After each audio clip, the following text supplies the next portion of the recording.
The winter season of 2019 has started off very strong, with a slew of high-production shows that have all, for the most part, far exceeded my expectations. Aside from the second season of Mob Psycho 100, which has held steady at my number 1 of the season because it's, well, Mob Psycho 100, the other shows that I'm keeping up with this season have constantly shifted around my seasonal rankings with each new episode. The Promised Neverland continues to deliver some of the most well-done suspense I've seen done in anime to date. Dororo's premise feels surprisingly fresh and has an OP that kills. Boogie Pop's mystery constantly has me scratching my head. Run with the Wind is still going strong, and Chika's dance from Kaguya-sama Love is War has single-handedly cured my depression. But among all these sparkling jewels of the season, which are, for the most part, getting the love they deserve, there is one hidden gem that continues to get overlooked.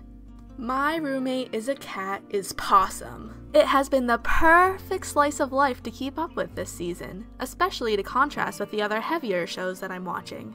Okay, I'll stop with the cat puns before it gets out of paw, but seriously, My Roommate is a Cat is one of my absolute favorite shows airing this season, and I'm about to tell you why you need to be watching it.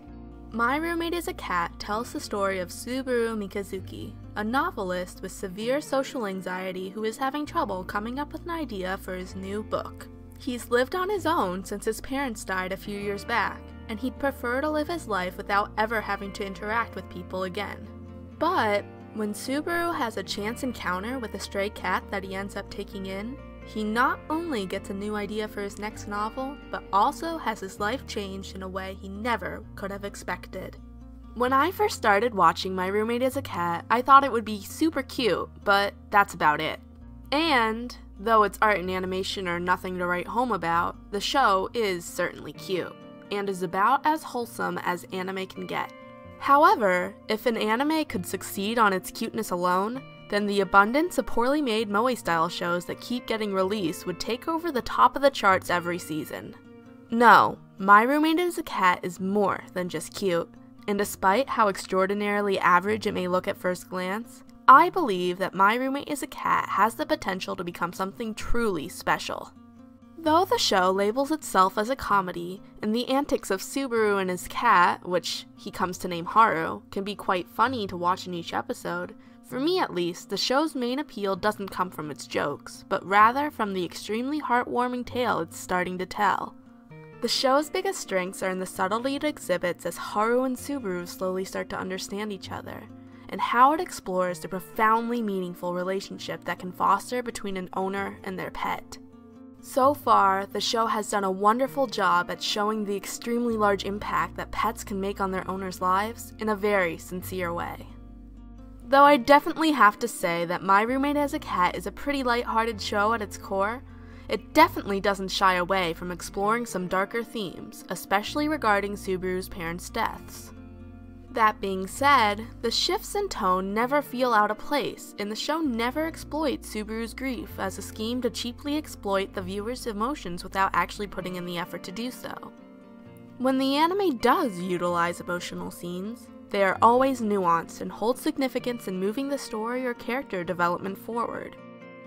It deals with its themes of loss, anxiety, overwork, and self-criticism and improvement exceptionally well. And though it deals with some of these more mature themes, My Roommate is a Cat never strays into edgy territory, and it retains its blissful slice-of-life feeling that characterizes the show. Something that I found to be very unique about My Roommate is a Cat is that it tells its story through the use of two perspectives. That of Subaru, of course, but also through the perspective of his cat, Haru. I'm not gonna lie, when I first learned about this dual perspective before watching, I was a little turned off from the show. Telling its story using multiple perspectives doesn't automatically make a show bad. In fact, few shows tell their story entirely from one point of view anyway. But I was worried about the choice to show the cat's perspective and how it would affect the tone and enjoyability of the story.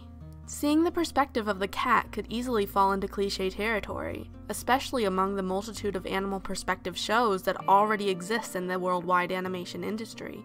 And if used poorly, it could subtract from the show as a whole. But luckily, the way that My Roommate is a Cat uses Haru's perspective is incredibly charming. and although some of the parts told through Haru's perspective essentially retell what happened from earlier parts of the episode, seeing those scenes again never seems repetitive, and it always feels like completely new content. In one instance, I even cried while watching a scene that was retold from Haru's perspective that I had only smiled at 10 minutes earlier when seeing it from Subaru's point of view. Overall, the dual POV in My Roommate is a Cat undoubtedly works, and seeing the story unfold through both Subaru and Haru's perspective is absolutely essential to my enjoyment of the series. Ultimately, My Roommate is a Cat is the type of show that can successfully flip my mood from negative to positive with just a single episode. And it has managed to stand out as one of my seasonal favorites among the other high production value and hard-hitting shows of winter 2019. It's a must-watch for cat lovers like myself, and it is sure to touch the hearts of anyone who knows what it's like to share a meaningful bond with a pet. Because in the end, all I can really say is My Roommate is a Cat makes me really, really happy, and I hope it can make you really happy too. I'm Celestial Nerd, and thank you all so much for watching my video here on YouTube. I'm so thankful for everyone's support thus far, and I will strive to continue to create content I can be proud of. Also, make sure to let me know what your favorite shows from winter 2019 are and your thoughts on my video in the comments below. And don't forget to like, subscribe, and push the notification bell for more anime content in the near future.